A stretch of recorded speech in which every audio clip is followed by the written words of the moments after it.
I just usually work with what I'm familiar with, and the breaking new ground, I don't know what exactly that means, but that will happen sometimes by accidents, and accidents do happen, and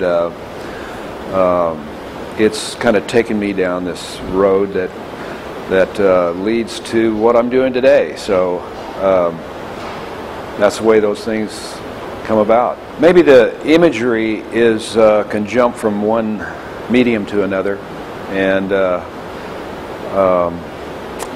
it's just handled a little differently each time, and I can't necessarily take one of these images and make a painting out of it. Not necessarily. It doesn't always work that way.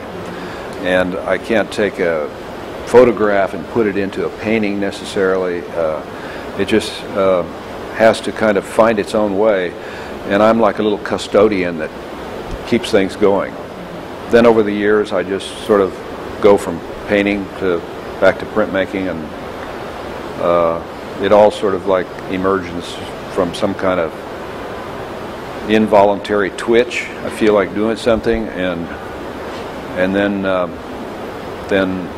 that's how it gets going. And one of those principles that I find particularly appealing, believe it or not, is the plate mark that occurs when you with intaglio, and you don't get that with lithographs, or you don't get that with silkscreen printing or anything like that. And so the simple plate mark, I mean, I like the technique itself of intaglio.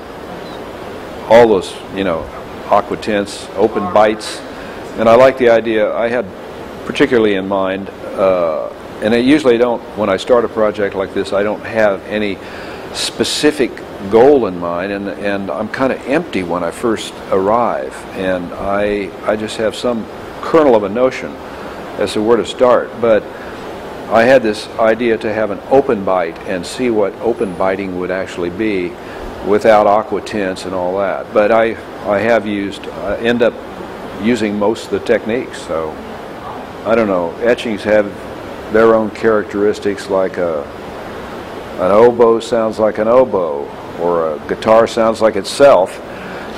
Etchings are like themselves.